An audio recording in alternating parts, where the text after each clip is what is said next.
जय हिंद। इस वीडियो में हम समझेंगे कि पूर्वोत्तर राज्य और असम हर साल बाढ़ में क्यों डूब जाता है, बाढ़ आने से क्या क्या समस्याएं उत्पन्न होती है, कौन कौन सी नदियां हैं जो बाढ़ को ले आती हैं। और आप ये देखे होंगे कि कुछ नदियां बाढ़ लाती हैं और कुछ नदियां बाढ़ नहीं लाती हैं। अतः ये बाढ़ लाने के पीछे कारण क्या है और कौन सा नेचुरल कारण है और कौन सा कारण जो हम लोग के कारण बाढ़ आ जाता है, और बाढ़ को रोकने के ठोस उपाय पर हम इस वीडियो में चर्चा करेंगे। आप सब जानते हैं कि हम बहुत मुश्किल से अपना घर बनाते हैं और एक एक पैसा जोड़ जोड़ के घर बनाते हैं, और बाढ़ आता है ना तो इस तरह से गांव का गांव उजाड़ के चला जाता है। लाखों लोग बेघर होते हैं। अभी 40 लाख के आसपास लोगों को पूर्वोत्तर राज्य असम बिहार में के लोगों को एक जगह से दूसरी जगह ले जाया गया। सैकड़ों लोगों की जान चली गई। साथ ही साथ आप देखेंगे तो इन मनुष्यों के साथ साथ जानवरों को भी अपनी जान गंवानी पड़ती है। एक डाटा के अनुसार ये सामने आया है कि काजीरंगा नेशनल पार्क और असम के जो अन्य नेशनल पार्क हैं उसमें जो जानवरों की जान गई है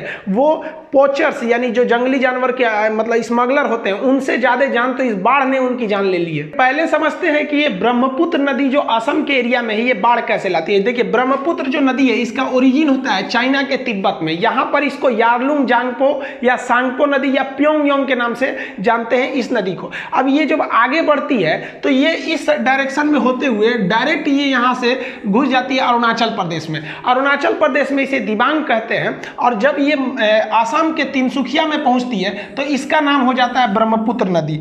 अब इस ब्रह्मपुत्र नदी की कई सारी सहायक नदियां हैं। अब इस ब्रह्मपुत्र की सबसे खराबी क्या है कि जब ये तिब्बत से निकलती है तो तिब्बत की जो ऊंचाई है 5000 मीटर है और असम का जो ऊंचाई है वो लगभग 100 मीटर है। अब आप बताइए 5000 मीटर से अगर 100 मीटर पे कोई नदियां आएंगी तो कितनी भयानक रफ्तार होगी, और इस रफ्तार के साथ साथ ये मिट्टी को काटते हुए, चट्टानों को काटते हुए आगे बढ़ेगी, जिस वजह से इसके तलहटी में बहुत ज्यादा गाद या सिल्ट जमा हो जाएगा, जिस वजह से पानी नीचे नहीं रह पाएगा और अगल बगल के एरिया में फैल जाएगा।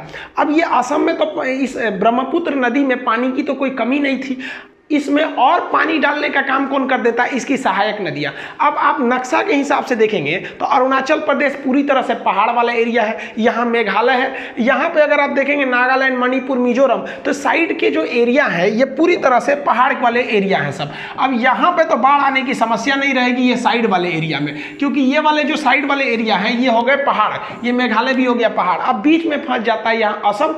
असम को ये ब्रह्मपुत्र नदी जब बांग्लादेश में जाती है तो इसे जमुना कहते हैं। अब यहाँ पर इसकी कई सहायक नदियां हैं जो मिलती हैं। यहाँ से आपकी लोहित नदी मिल जाती है, यहाँ पे सुब्रनासरी नदी आकर यहाँ मिलती है, यही इसमें एक और नदी दानसरी नदी आके मिलती है। यहाँ मानस राष्ट्रीय उद्यान के पास से एक और नदी मिलती है, मानस नदी मिल जाती है, यहाँ पे संकोश नदी इसमें आके मिल जाती है, और बांग्लादेश में जाके इसमें एक तीस्ता नदी भी मिलती है, लेकिन वो बांग्लादेश में चली जाती है। तो इंडिया में ही देख रहे हैं आप इस नदियों में कितनी ज्यादा इसकी सहायक नदियां हैं, सब इसकी ट्रिब्यूटरी हैं जो इसकी पानी को बहुत ज्यादा बढ़ा देती हैं, और ये 5000 मीटर से उतरने की वजह से इतना कचरा लेके आई रहती है कि इसकी तलहटी में इन पानियों को रखने का जगह नहीं होता है, और ये अगल बगल में पूरी तरह से फैल जाती है। ये असम में जो बाढ़ की समस्या थी वो 1950 में कुछ ज्यादा हो गई। 1950 के दशक में यहाँ एक अर्थक्वेक आया था, भूकंप आया था, जिस वजह से यहाँ के टेक्टोनिक प्लेट में थोड़ी सी फेरबदल हो गई। उस वजह से यहाँ पर जो दरारें थी वो सब खिसक गई, और ये यहाँ पर बाढ़ की समस्या कुछ ज्यादा ही आने लगी ये भूकंप के बाद से। इन बाढ़ से अरुणाचल प्रदेश इसलिए बच जाता है क्योंकि वो पूरी तरह से पहाड़ है। नागालैंड भी बच जाता है, मणिपुर बच जाता है, मिजोरम, त्रिपुरा और ये मेघालय बच जाते हैं। अब इसमें घिर कौन जाता है? तो बीच वाला जो व्हाइट वाला एरिया है ये घिर जाता है। अब ये एरिया जो असम है ये पूरी तरह से पैक हो जाता है चारों ओर से पहाड़ से। अब ये भूटान भी पूरी तरह से पहाड़ है, ये पूरा तरह से लबालब हो जाता है बाढ़ की वजह से, और ये हमेशा हर साल यहाँ समस्या आ जाती है असम में और बिहार में। तो ये असम में बाढ़ लाने वाली नदी में मुख्य रूप से ब्रह्मपुत्र हो गई। अब बिहार में देखते हैं कि कौन सी नदी बाढ़ लाती है। देखिए, अगर आप बिहार को भी देखेंगे ज्योग्राफिकली तो बिहार जो है इसके ऊपर ये वाला आपका देश हो गया आपका नेपाल। नेपाल पूरी तरह से पहाड़ है, और बिहार के नीचे ये झारखंड है। झारखंड जो है वो भी तो पहाड़ी पठारी एरिया है, वो भी ऊंचा एरिया है। तो नेपाल से भी पानी जो आएगा वो बिहार की ओर आएगा, और झारखंड से भी जो नदियां पानी लाएंगी वो बिहार में पलट देंगी। और ज्योग्राफिकली देखेंगे पूरा हिंदुस्तान का ऊपरी भाग तो वो पूरब की ओर ऐसे झुका हुआ है इस तरह से। तो यूपी से भी जितनी नदियां हैं उसका भी टोटल का टोटल पानी कहाँ चला आएगा? बिहार में। अब ये बिहार में चारों ओर से पानी आ जाता है, तो बिहार इस तरह से धंसा हुआ है, मतलब ये ऊपर से भी धंसा हुआ है और नीचे से भी धंसा हुआ है और इधर का पश्चिमी भाग उठा हुआ है, इसलिए यहाँ की सारी नदियां इस डायरेक्शन में आने लगती हैं। बिहार का जो निचला भाग है वहाँ की जो नदियां हैं वो बाढ़ नहीं लाती हैं, क्योंकि उनमें ज्यादा पानी नहीं होता है, वो बहुत ही बड़े ग्लेशियर यानी बर्फ के पहाड़ से नहीं निकलती हैं, वो झारखंड से निकलती है। इसमें आप देखेंगे तो करमनासा नदी इस साइड में है और सोन नदी, पुनपुन नदी, फल्गु नदी, किउल और यहाँ अजय नदियां, ये नीचे से जाके इसमें पानी मिला देती हैं। लेकिन ये बाढ़ लाती नहीं है, गंगा में बाढ़ लाने में मदद कर देती हैं, क्योंकि ये बीचों बीच से जो नदी गुजर रही है वो गंगा नदी है। गंगा नदी बिहार को उत्तर और दक्षिण बिहार में बांट देती है। इस गंगा नदी में खुद ही पानी लबालब होता है और ये नदियां जाके उसमें पानी और मिला देती है, जिस वजह से गंगा का जलस्तर बढ़ने लगता है। और उसके बाद जो सबसे घातक काम करती है वो नेपाल से आने वाली नदियां करती है। यहां देखेंगे तो सरयू नदी, जो जिसको आगे जाके घाघरा भी बोलते हैं, तो ये सरयू नदी सारण जिला में आके मिल जाती है आपकी गंगा नदी में और ये बहुत ही ज्यादा मात्रा में पानी मिला देती है। नेपाल से आने वाली गंडक नदी भी इसमें पूरा पानी मिला देती है। गंडक के वजह से इस एरिया में पूरी तरह से बाढ़ आ जाता है। गंडक के बाद आती है बूढ़ी गंडक नदी, ये भी गंगा में पानी मिला देती है, तो ये एरिया पूरी तरह से ये गंडक के कारण बाढ़ में डूब जाता है। इसके इधर देखेंगे तो ये बागमती नदी है। बागमती नदी डायरेक्ट गंगा में न मिलके कोसी में मिलती है और ये कमला नदी, ये दोनों पानी बहुत ज़्यादा लाती हैं और कोसी में मिला देती हैं। कोसी में ऑलरेडी पानी रहता है और कोसी में ये बागमती और कमला नदी पानी मिला देती है। कोसी की सबसे बड़ी समस्या क्या है? कोसी की ओरिजिन होती है वो नेपाल से, और जब वहाँ से चलती है तो इसका एक फिक्स पैटर्न नहीं है। यहाँ आपको हम ग्रीन कलर से डॉटेड कई ठो लाइन दिखाएं, वो पूरा एरिया कोसी का है, कभी इस डायरेक्शन से जाएगी तो कभी उस डायरेक्शन से जाएगी। ये इतना ज्यादा रास्ता बदलती है कि इसे बिहार का शोक भी कहते हैं। बिहार का शोक इसलिए कहते हैं क्योंकि बाढ़ लाती है, और रास्ता बदलने की वजह से इसे विश्वासघाती नदी कहते हैं, क्योंकि इस पर कोई भरोसा नहीं रहता किस डायरेक्शन में जाएगी। तो लोग मान लीजिए इस साइड में बसे हैं और इस बार नदी इधर से गई तो अगली बार इधर से चली जाएगी, तो बहुत ही बड़े मात्रा में ये डिस्प्लेसमेंट करती है और यहाँ से आ जाती है महानंदा नदी। तो ये बिहार की जो नदियाँ हैं, उत्तरी बिहार तो पूरी तरह से बाढ़ में डूब जाता है। ये गवर्नमेंट इस पर ध्यान नहीं देती है। जो आपको ये समस्या भले लग रहा होगा कि ये बाढ़ की समस्या है ये कुछ महीने की, लेकिन इसी वजह से उत्तर बिहार में कोई इंडस्ट्रियल, कोई बड़ी कंपनी नहीं आती है। जानबूझ के उसको पता है कि बाढ़ के समय हमको अपना प्रोडक्शन बंद करना पड़ेगा। तो ये अगर इन बाढ़ की समस्या पर परमानेंट उपाय नहीं करेंगे तो उत्तरी बिहार और पूर्वोत्तर राज्य कभी डेवलप नहीं करेगा। तो ये उन लोग के साथ एक तरह से धोखा किया जा रहा है इसको परमानेंट इलाज न करके। अब ये बाढ़ कुछ ही नदियां क्यों लाती हैं इसको समझिए। नेपाल और तिब्बत से निकलने वाली नदियां बहुत हाइट से निकलती हैं, इस वजह से उनके अंदर फ्लो बहुत तेज होता है और फ्लो तेज होने की वजह से उनमें अपर्दन यानी इरोजन की क्रिया बहुत तेज होती है। और हम लोग क्या किए हैं कि डिफॉरेस्टेशन इतना ज़्यादा किए हैं, जंगलों को काट दिए हैं कि मिट्टी में जो अपनी शक्ति थी वो खो गई है। अब मान लीजिए बाढ़ का पानी इसमें घुसेगा तो यहाँ की तो पूरी मिट्टी काट ले जाएगा, लेकिन जो जंगल के अंदर की मिट्टी है वो उतना नहीं काट पाएगा। तो यहाँ से तो मिट्टी काट के लेके चला गया, अब ये जो मिट्टी काट के ले जाएगा ये कहाँ ले जाएगा? नदी के बीच में भरेगा। नदी का तल जहाँ पानी रहना चाहिए वहाँ मिट्टी भर गया तो पानी बाहर आ जाता है। तो हम लोग की ये गलती है डिफॉरेस्टेशन, जिस वजह से नदियों में गाद यानी कचरा बढ़ रहा है। नदियों का ये कचरा इतना ज्यादा है, आप कल्पना कीजिए कि नदियां बीच बीच में एक तो टापू बना देती है। आप अगर पटना एंट्री करिएगा गांधी सेतु से जैसे पार करेंगे बीच में आपको एक तो टापू मिलेगा इन्हीं कचड़ों की वजह से, ये जो बीच में सिल्ट है। और असम में अगर देखेंगे तो मांजुली एक पूरा दुनिया का सबसे बड़ा नदी में स्थित आइलैंड यानी द्वीप बन गया है, जो इसी सिल्ट के वजह से बन गया है। ये सिल्ट काफी मतलब उर्वरक भी होते हैं क्योंकि हर जगह से ये ऊपरी परत को छांट के लेते आते हैं। ये कितना कचरा लाती हैं सब ये नदियां। अब सोचिए ब्रह्मपुत्र जो नदी है उस एरिया में वो कितना कचरा लाती है, 2.2 मिलियन टन इतना कचरा पर डे, एक दिन में ले आती है इतना कचरा। अब आप इसको अंदाजा लगाइए कि इस जो मिट्टी को ले आ रही है, इतनी मिट्टी को अगर उठाना है तो हर दिन आपको 1 लाख से ज्यादा ट्रक की जरूरत पड़ेगी इतनी मिट्टी को ले जाने के लिए। मिट्टी का जमाव जो है वो इन नदियों की सबसे बड़ी समस्या है कि जिस वजह से इनका तलहटी भर जाता है और वो पूरी तरह से बाढ़ में तब्दील हो जाती है। अगर ये मिट्टी नहीं रहता तो 2.2 मिलियन लीटर पानी वहां रहता, जो पानी शहर में घुस गया, गांव में घुस गया, वो कहां आ जाता है? इन मिट्टियों के जगह पर। अब चर्चा करते हैं कि बाढ़ को रोका कैसे जाएगा। भाई समस्या है तो उसका समाधान तो कंफर्म होगा। देखिए, बाढ़ को आप रोक नहीं सकते हैं, वो आएगा ही, लेकिन बाढ़ को एक आपदा बनने से आप रोक सकते हैं। जनजीवन को लॉस नहीं होगा, उसे कंट्रोल लेवल में कर सकते हैं, जिसके कुछ उपाय हैं, आप ध्यान से समझिए। देखिए, जो शहरी एरिया होता है, बड़े से शहर होते हैं, उनके पास इतना पानी वेस्टेज होता है, बड़े बड़े अपार्टमेंट वगैरह में जो नहाने धोने में पानी जाता है, रेस्टोरेंट वगैरह, इन पानी को हम नदी नाले के माध्यम से नदी में जोड़ देते हैं, जिस वजह से नदी का जो जलस्तर है वो ऑलरेडी बढ़ जाता है। तो बाढ़ के पानी को रोकने के लिए उनके पास जगह कहाँ छोड़े, हम लोग शहर वाले ने उसमें कचरा भर दिए वहाँ पे। तो इसके लिए एक स्पॉन्ज सिटी का एक नया थ्योरी है। स्पॉन्ज सिटी ऐसे शहर को बोलते हैं जो शहर अपने द्वारा निकाले गए पानी जो है, वेस्टेज है, उसको बाहर जाने ही नहीं देता है, बल्कि रिफिल करके दोबारा यूज कर लेता है। इससे क्या होता है कि नदी नालों को एक खास जगह पर शहर के चारों ओर 20-30-40 बड़े बड़े जलाशय बना दिए जाते हैं, रिजर्वायर, उसी में ये पानी स्टोर रहता है। और उस पानी को रिसाइकिल करके जो सड़कों की धुलाई है, बाथरूम है, या फिर जो रेलवे स्टेशन पे जो भी है बाथरूम वगैरह का जो पानी की सप्लाई, उसमें दे दिए जाते हैं। जो गार्डनिंग यानी जो बागीचे में फूल वगैरह दिए जाते हैं, उसमें दे दिए जाएंगे। आप देखे होंगे सड़कों के बीच बीच में फूल वगैरह लगा दिए जाते हैं, उसमें पानी कहाँ से देंगे आप? अच्छा पानी थोड़ी दीजिएगा। तो जो वेस्टेज पानी है उसी को यूज कर लीजिए। इससे फायदा क्या होगा कि हमारे देश के जितने भी जिला हैं, उन जिला या जो बड़े शहर हैं, उनका पानी नदी में नहीं जाएगा, जिससे कि नदी का लेवल नीचे रहेगा और वो बाढ़ के पानी को रोक सके। तो स्पॉन्ज सिटी को हमको बनाना चाहिए। हम लोग स्पॉन्ज सिटी पे ध्यान नहीं दे रहे हैं, हम अपना पानी को निकालने का खुद एक रास्ता देख रहे हैं।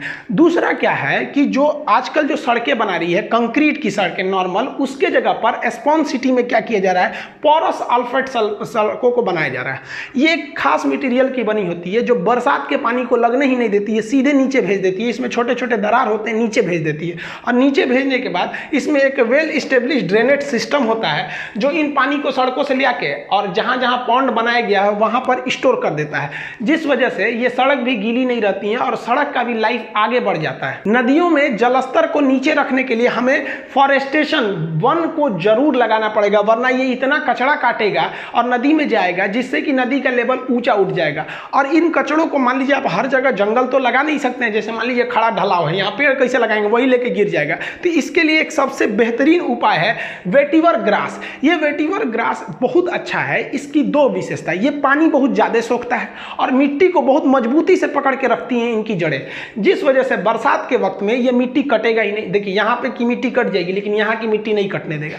और इन घास को जानवर भी आराम से खा सकते हैं, इनमें रिप्रोडक्शन बहुत तेजी से होता है और ये बहुत जल्दी से दोबारा ये बन जाते हैं। तो आप यहाँ जानवरों का भी चारा का प्रयोग कर लेंगे और अपनी मिट्टी को भी कटने से रोक सकते हैं, ताकि नदियों का लेवल जो है वो ऊपर ना आए। इस बार जो हम लोग ने खास समस्या जो देखा वो काजीरंगा नेशनल पार्क और मानस नेशनल पार्क जो असम का था, उसमें क्या देखे कि जब बाढ़ आता था इन नेशनल पार्क में, तो बाढ़ आना भी जरूरी था। असम का एक तरह का ये कल्चर है कि हल्का बाढ़ असम के लिए ठीक है, लेकिन ओवरफ्लो बहुत खराब है असम के लिए, क्योंकि बाढ़ आने से मिट्टियां नहीं हो जाती हैं। लेकिन एक्सेस आ गया तो जो काजीरंगा नेशनल पार्क था, वहां के जो जानवर थे वो हाइट पे चले जाते थे। इनको भी पता था कि भाई बाढ़ आएगा, हाइट पे चले जाएंगे, लेकिन इस बार जो बाढ़ का पानी था इतना ऊपर चला गया। अब आप बताइए, ये इसके ऊपर जाएंगे तो ये तो छोटका छोटका डूबिए जाएगा सब यहाँ पे। तो डूबने से बहुत सारे जानवरों की मौत हो गई।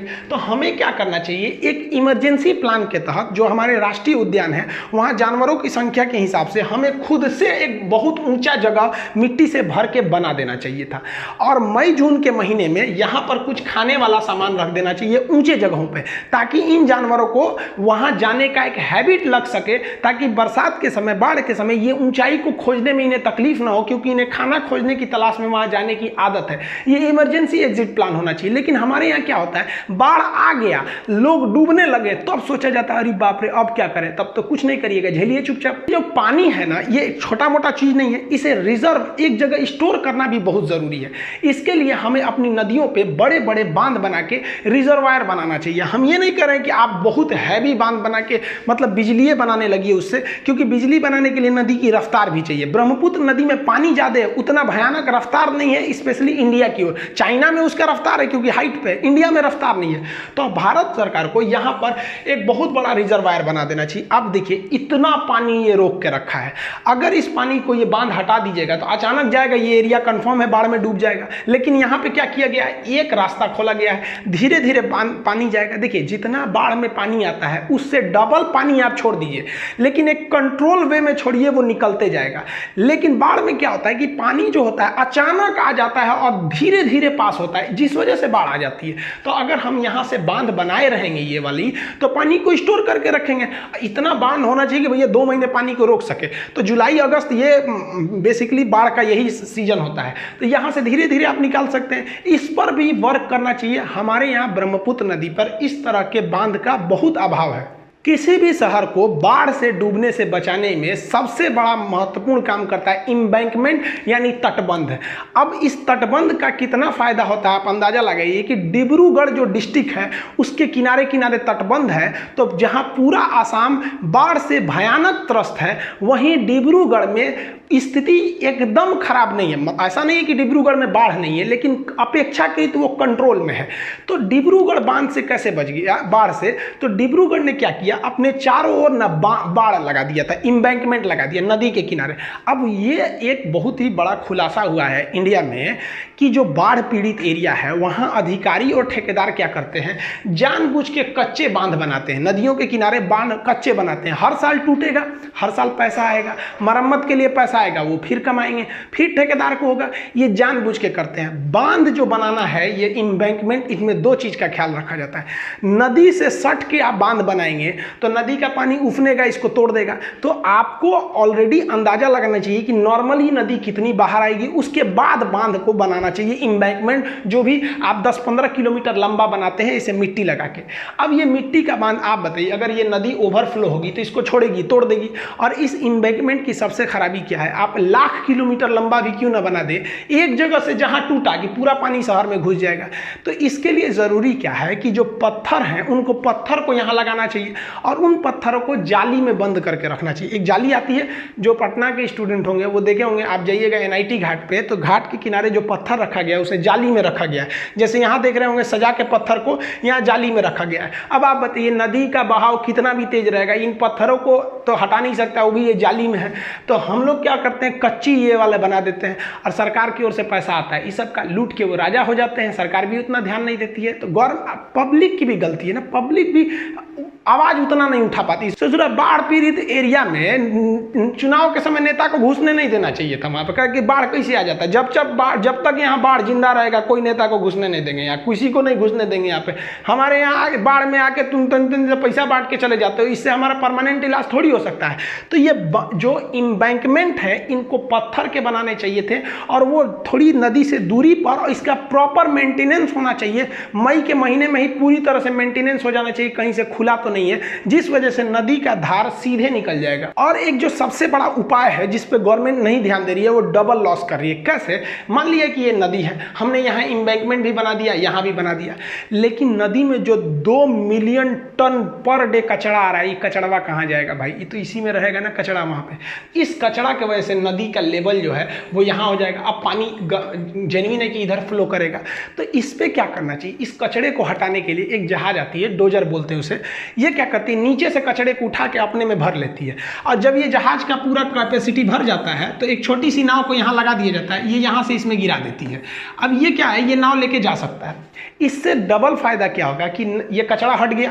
कचरा हट गया तो इससे देखिए फायदा क्या है कि एक तो बाढ़ की समस्या टल गई, बाढ़ कम आएगी क्योंकि नीचे से जो कचरा हटा है इसमें अब पानी आ जाएगा, तल बढ़ जाएगा।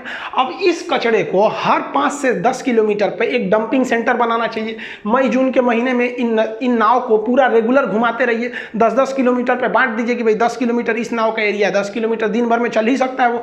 और वो क्या करेगा, हर 5-10 किलोमीटर पे एक डंपिंग सेंटर बना देगा जहां उस मिट्टी को वो रख सके ताकि नदी फ्लो हो सके। इसका जो दूसरा फायदा, एक तो बाढ़ से बच गए, दूसरा फायदा समझिए कि ये जो मिट्टी है, इन मिट्टी का हम यूज कैसे कर सकते हैं कि हम इसे या तो चिमनी वाले को दे सकते हैं या तो जो जमीन गड्ढा है उसे भरने के लिए दे सकते हैं। चिमनी वाला ईंटा बनाने के लिए क्या करता है, खेती की जमीन को लेता है। अब आप बताइए कि हमारे यहाँ हर साल घर बनते हैं लेकिन ज़मीन तो बढ़ नहीं रही है, तो ये चिमनी वाले भाई साहब लोग एक मोटा पैसा देते हैं किसान को ताकि वहाँ की मिट्टी को वो निकाल सके। तो क्या करना चाहिए, इस एरिया में जो 7 सिस्टर पूर्वोत्तर राज्य है, असम वगैरह एरिया, वो हर 8-10 किलोमीटर पे आपको चिमनी मिल ही जाएगा ये वाला। तो उनको कहना चाहिए कि भैया आप मिट्टी उठाइएगा, यहाँ से फ्री में मिट्टी ले जाइए। इससे क्या फ़ायदा होगा कि इनको ट्रांसपोर्टेशन का खर्चा तो आएगा वहाँ से मिट्टी को ले आने के लिए, लेकिन इनका वो तो पैसा बच जाएगा जो ये किसान को देते थे वहाँ उनकी मिट्टी काटने के लिए। किसान का खेत भी बच जाएगा, वहाँ से पैदावार ज़्यादा हो जाएगा। तो ये तो दूसरा फायदा हो गया ये हर 5-10 किलोमीटर पे डंपिंग सेंटर बनाने से। और जो सबसे बड़ा फायदा होगा इस डोजर जहाज चलाने से वो ये होगा कि हमारी नदियाँ गहरी हो जाएंगी, तो हम उस पर अपनी नदियों पर ट्रांसपोर्ट के लिए जहाजें ले जा सकते हैं। ये छोटे साइज की होती है नदियों पर चलने वाली जहाज, ये क्या होती हैं 8 से 10 ट्रक सामान लोड कर लेती हैं। अब इससे देखिए हमारी जो ट्रैफिक है उस पर बोझ कम होगा, और जो ये नदियों से लाने वाला जो भाड़ा होता है वो सड़क से 10 गुना सस्ता होता है। अब जो नारियल पानी हम लोग पीते हैं पटना में, वो केरला में मिलता है 10 रुपए का। केरला से एक ट्रक अगर पटना आता है तो 1 लाख रुपया वो किराया लेता है। अब आप बताइए कोई व्यापारी है जो नारियल पानी मंगा रहा है, वो तो केरला में खरीदा है 10 रुपये के हिसाब से, अब जब पटना लाएगा तो 1 लाख रुपया किराया दिया है वो ट्रक का, आपको 10 रुपये में देगा? नहीं देगा। तो गरीब आदमी सोचता है कभी हम भी नारियल पानी पीते। इसमें उस गरीब की कोई गलती नहीं है, ना ही उस व्यापारी की गलती है। गलती है तो हमारे नीति निर्देशकों की गलती है, जो नीति बनाते समय ऐसी नीति नहीं बनाते हैं जो अगले 1000 साल तक सक्सेस हो सके। हमें अपने नदियों पर यह नीति बनानी पड़ेगी कि अगले 1000 साल तक बाढ़ नहीं आना चाहिए। तो हम लोग क्या नीति बनाते हैं, इस बार बाढ़ में कैसे बचाएंगे, रे चोट्टा कहीं के तो बाढ़ में बचाएगा, यहाँ 1000 साल तक का नीति बना के चलो। इससे क्या होगा, ट्रांसपोर्टेशन। अब बताइए दिल्ली में अगर कोई सामान अगर आप दिल्ली से पटना मंगाते हैं तो 70,000 रुपये आप किराया देंगे। अगर नदियों को गहरा करेंगे तो यमुना जी में आप उसको नदी के माध्यम से ले आइए, वो इलाहाबाद आ जाएगा, वहाँ से गंगा के रास्ते पटना में आ जाएगा। वहाँ पे इससे आपका 15,000 के आसपास में रेंट से आ सकता है उतना किराया से, क्योंकि पानी वाली जहाज का किराया ज़्यादा नहीं लगता है और ये आराम से ले आ सकते हैं यहाँ पर। तो हम लोग तो इससे 3 फायदा कर सकते हैं, हम 2 ही बोल रहे थे आपको। तो गवर्नमेंट को ये सब नीति बनानी चाहिए ताकि अगले 1000 साल तक के लिए हम इस नीति को बना सकें। नदियां गहरी होने से एक और फायदा क्या होगा कि ऊपर का कचरा जो साइड में जमा हो जाता था उसको तो छान लेंगे हम लोग, जो बीच का कचरा है वो जब नीचे निकलेगा तो समुद्र के किनारे जब नदियां आके मिलती हैं तो यहाँ पर जो कचरे जमा हो जाते हैं इसको साइड में आप देखिए ये एक्स्ट्रा जमीन हो गया। ये एक्स्ट्रा जमीन कहाँ से आया है, वही जो कचरा है उसको साइड में लगा दिए। इससे क्या होगा, यहाँ पर हम कछुआ पालन कर सकते हैं, मत्स्य पालन कर सकते हैं, कुछ नहीं तो यहाँ आप इसे एक वाइल्ड लाइफ सेंचुरी बना सकते हैं। यहाँ पे आप बढ़िया से समुद्री जीव जंतुओं को रहने के लिए आप आश्रय बना सकते हैं ताकि वो यहाँ पे आप इसे बना सकें। ये आपको एक एक्स्ट्रा जमीन मिल रही है, लेकिन ये एक्स्ट्रा जमीन का फायदा आपको लेना चाहिए तब। लेकिन आप क्या करते हैं कि हम लोग ये जो मिट्टी यहाँ समुद्र में आके गिरा है वो हमारे वहीं पे इधर उधर फैल जाता है, जिससे बाढ़ आता है, मिट्टी का भी यूज नहीं हो पाता है। तो ये नीति रखनी चाहिए कि हमें अपना कोस्टल एरिया इससे बढ़ जाए ताकि वो कचरा सीधे समुद्र में जाए, हमारे जो तटीय एरिया है उन्हें वो बढ़ा सके। सबसे जरूरी और क्या उपाय होना चाहिए कि इसमें इसरो को क्या करना चाहिए, एक डेडिकेटेड सैटेलाइट होनी चाहिए जो इस बात का प्रॉपर डाटा इकट्ठा करे कि जो 200 किलोमीटर दूर नदी है उसका फ्लो कितना है और आगे बता सके। और एक एप्लीकेशन होना चाहिए, जैसे आपको सड़क जाम लगी है तुरंत पता चल जाता है, न्यूज तुरंत पता चल जाती है, वैसे बाढ़ का तुरंत पता रखना चाहिए और तुरंत एरिया को बता देना चाहिए कि भैया ये वाला एरिया इस बार थोड़ा सा रिस्ट्रिक्टेड है, यहाँ पर मत जाइएगा, यहाँ बाढ़ आने की संभावना ज्यादा है। उड़ीसा ऐसा स्टेट है जहां हमेशा चक्रवात आते हैं, लेकिन उड़ीसा इस बारे में बहुत बेहतरीन काम किया है। उड़ीसा हर चक्रवात से पहले वहां पर अपनी चेतावनी जारी कर देता है, जिस वजह से वो ह्यूमन का जो लॉस होता है उसको वो बहुत ही कम कर देता है। वो चक्रवात को रोकता नहीं है, लेकिन जो जनहानि है उसे बेहतरीन ढंग से बना लेता है। हम लोग बिहार वालों को और पूर्वोत्तर राज्य वालों को उड़ीसा से सीखना चाहिए, जो इतनी विषम परिस्थितियों के बावजूद अपने लोगों का ध्यान रखता है, वो मरते हुए नहीं छोड़ता है। हमारे बिहार और पूर्वोत्तर राज्य असम के गवर्नमेंट की तरह कि भाई आप यहाँ पे हर साल बाढ़ का इंतजार करते हैं। जिस तरह से चुनाव आता है तो चुनाव के समय आप देखिएगा ना बूथ लगा दिया जाता है कि जिसका जिसका वोटर कार्ड नहीं है आके बनवा लो। उसी तरह बाढ़ से पहले गवर्नमेंट को ये लाइफ जैकेट का बूथ लगाना चाहिए कि जिसके पास नहीं है यहाँ से ले लीजिए, और इसको सब्सिडाइज राइट में बेचना चाहिए ताकि गरीब से गरीब भी व्यक्ति से खरीद सके, क्योंकि ये शौक और आराम की चीज नहीं है, ये जीवन बचाने के लिए जरूरी है। तो गवर्नमेंट ना सैटेलाइट डेडिकेट करती है, ना पूरी तरह से उसकी सूचना जारी करती है। आने के बाद लोगों को पता चलता है, सुबह उठे तो देखे भाई साहब बाढ़ आ गया है यहाँ पर। बहुत बार तो ऐसा होता है कि लोग अपने जानवरों को खूंटा में बांधे रहते हैं और बाढ़ आ जाता है, बेचारे डूब के मर जाते हैं। तो ये गवर्नमेंट को इस पर डिसीजन लेना चाहिए, ये सारी टेक्नोलॉजी किस दिन के लिए है। हम लोगों ने क्या किया, पूर्वोत्तर राज्य के लिए वहां हम नेचुरल ब्यूटी के लिए गए, लेकिन जब नेचुरल डिजास्टर आया हम सब भाग आए। तो हम सब इसके लिए गुनहगार हैं। असम के लोगों के लिए हम गुनहगार हैं। हम लोग वहां पर केवल नेचुरल ब्यूटी, वहां पर जो मनोहर दृश्य होते हैं, जो झरने होते हैं, जो पहाड़ियां होते हैं, उसे तो देखने जाते हैं, लेकिन यहां कौन जाएगा? यहां के लिए हम लोग अन्याय नहीं कर रहे हैं। मुंबई में थोड़ी सी बारिश हो जाती है, घुटना तक पानी लग जाता है, तो ये नेशनल मीडिया कवर करती है कि मुंबई में पानी लग गया यहां पर। अरे भाई साहब, हम लोग सौतेलापन व्यवहार कर रहे हैं पूर्वोत्तर राज्य वालों के साथ। जो हमारे यहाँ मुंबई में सड़कें ठीक रहेंगी, दिल्ली में एकदम एक नंबर सड़कें बनाई जाएगी, लेकिन ये भी तो हम ही लोग का एरिया है। असम पूर्वोत्तर राज्य हम लोग का नहीं है, लेकिन हम लोग उसके साथ क्या करते हैं? सौतेलापन व्यवहार करते हैं। हम गुनहगार हैं इन लोगों के लिए। अगर आपके पास भी कोई सुझाव है जिससे कि आप बाढ़ को रोक सकते हैं तो उसे कमेंट करके बताएंगे। क्या आपको लगता है कि अगर गवर्नमेंट ये सब सारे काम करे तो क्या इससे बाढ़ को कंट्रोल किया जा सकता है? आप ये सोचते होंगे कि ये सब काम में बहुत ज्यादा खर्च आएगा। भाई साहब, पूर्वोत्तर राज्य में अब तक 32,000 करोड़ रुपए खर्च किए जा चुके हैं केवल राहत काम के लिए। अगर गवर्नमेंट इन सब चीजों पर काम करती, इस सारे टेक्नोलॉजी को लाने में करती, रिजर्वायर बनाती, बांध बनाती, तो 32,000 करोड़ से कम पैसे में ही ये एक परमानेंट सॉल्यूशन हो सकता था। लेकिन गवर्नमेंट अभी भी इस चीज पर ध्यान नहीं दे रही है। अगर आप भी चाहते हैं कि गवर्नमेंट एक ठोस कदम उठाए, इस टेक्नोलॉजी को लाए, तो इस वीडियो को कम से कम वहां तक पहुंचाइए जो इससे संबंधित मंत्रालय है, जो अधिकारी हैं, ताकि वो सजग हों और इन लोगों के अगले साल या 2-3 साल के अंदर इतना जबरदस्त एक्शन लिया जाए कि अगले 100 साल तक हम बाढ़ से मुक्त हो सके। आई होप आप समझ गए होंगे इसे। मिलेंगे नेक्स्ट वीडियो में, तब तक के लिए जय हिंद।